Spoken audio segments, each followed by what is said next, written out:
வணக்கம் friends, welcome to சுபீஸ் wonderland. இன்றைக்கி நம்ம பார்க்க போகிற ரெசிபி நெல்லிக்காய் தொக்குங்க. இந்த நெல்லிக்காய் தொக்கு தயிர் சாதத்துக்கு கூட ரொம்பவே சூப்பராக இருக்கும் ஃப்ரெண்ட்ஸ். இது மட்டும் இல்லை, இது இட்லி தோசைக்குமே ரொம்ப நல்லாயிருக்கும். வாங்க ஃப்ரெண்ட்ஸ், இந்த நெல்லிக்காய் தொக்கு எப்படி பண்ணலாங்கிறத பார்ப்போம். ஒரு 1/4 கிலோ அளவுக்கு நெல்லிக்காய் வந்து நல்லா க்ளீன் பண்ணிவிட்டு அதுக்கப்புறம் அதை குக்கரில் வச்சுருக்கேன். இதில் வந்து ஒரு 1/2 கப் அளவுக்கு தண்ணி சேர்த்துக்கிறேன். இப்போ குக்கரை மூடி ஒரு 2 விசில் வரைக்கும் நெல்லிக்காவை வந்து வேக வச்சு எடுத்துக்குவோம். ஒரு பாத்திரத்தை சூடு பண்ணியிருக்கேன். இப்போ நம்ம பொடிக்கு தேவையான பொருட்களை வறுத்து எடுத்துக்கலாம். அதுக்கு வந்து 1 டீஸ்பூன் அளவுக்கு வரமல்லி ஆட் பண்ணிக்கிறேன். அதே போல் 1/2 டீஸ்பூன் அளவுக்கு கடுகு ஆட் பண்ணிக்கிறேன். ஒரு 3/4 டீஸ்பூன் அளவுக்கு வெந்தயம் ஆட் பண்ணிக்கிறேன். இப்போ இது எல்லாத்தையும் நல்லா செவக்க வறுத்துக்கலாம். இந்த பாருங்கள், இந்த மாதிரி வெந்தயம்னால் நல்லா செவந்து வந்திருக்கு.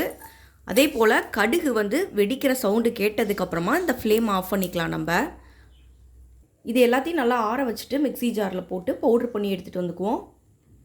குக்கரில் நல்லா வேக வச்ச நெல்லிக்காய் வந்து அருமையாக வெந்து வந்திருக்கு. இப்போ வந்து இந்த நெல்லிக்காய் எல்லாத்தையும் இந்த மாதிரி பிரித்து தனித்தனியாக எடுத்துக்குவோம். கொட்டையை பூரா நீக்கிட்டு அதோடைய சதைப்பகுதியை மட்டும் தனியாக எடுத்து வச்சுருக்கோம். இது மாதிரி எல்லா நெல்லிக்காயிலையும் நம்ம அதோடைய சதை பகுதியை மட்டும் பிரித்து எடுத்து அதை ஒரு மிக்ஸி ஜாரில் போட்டு பேஸ்ட்டாக அரைச்சி எடுத்துகிட்டு வந்துக்கலாம். இப்போ நெல்லிக்காய் எல்லாத்தையும் நல்லா ஒரு ஃபைன் பேஸ்ட்டாக அரைச்சி எடுத்துகிட்டு வந்திருக்கேன். நெல்லிக்காய் அரைக்கும் போது தண்ணி எதுவும் சேர்க்க தேவையில்லை. நெல்லிக்காயில் இருக்க தண்ணியே போதுமானது. இப்போ இது தனியாக இருக்கட்டும். இப்போ வந்து கடாய் நல்லா சூடானதுக்கப்புறமா 2 to 3 டேபிள் ஸ்பூன் அளவுக்கு நல்லெண்ணெய் ஆட் பண்ணிக்கிறேன். இப்போ 1 டீஸ்பூன் அளவுக்கு கடுகு ஆட் பண்ணிக்கிறேன்.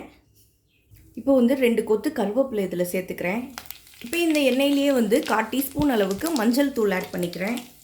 1/2 டீஸ்பூன் அளவுக்கு மிளகாய் தூள் ஆட் பண்ணிக்கிறேன். நீங்கள் உங்கள் காரத்துக்கு தகுந்த மாதிரி பார்த்து மிளகாய் தூள் ஆட் பண்ணிக்கோங்க. மிக்ஸ் பண்ணி விட்டுக்கலாம். இப்போ வந்து நம்ம அரைச்சி வச்சுருந்த நெல்லிக்காய் பேஸ்ட்டை வந்து இதில் சேர்த்துக்கலாம்.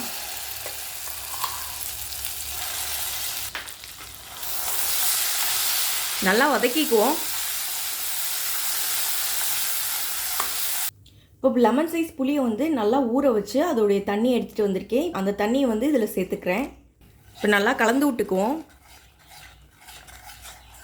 இப்போ வந்து இந்த தொக்குக்கு தேவையான அளவு உப்பு ஆட் பண்ணிக்கிறேன். இப்போ இதையும் சேர்த்து நல்லா மிக்ஸ் பண்ணிக்குவோம். ஒரு 2 நிமிஷம் சிம்லேயே நல்லா கொதித்து வரட்டும். இப்போ தண்ணியெலாம் நல்லா சுண்டி வந்ததுக்கப்புறமா நம்ம அரைச்சி வச்சுருந்தோம் பார்த்தீங்களா, அந்த பொடியை வந்து ஆட் பண்ணிக்கலாம். இப்போ இது நல்லா கலந்து விட்டுக்குவோம். இப்போ சிம்லேயே வச்சு எண்ணெய் பிரிஞ்சு வர அளவுக்கு இதை நல்லா கொதிக்க விட்டு எடுத்துக்கலாம். இப்போ 2 நிமிஷம் நல்லா கொதிச்சு வந்துருச்சு. நல்லா மிக்ஸ் பண்ணிக்கலாம்.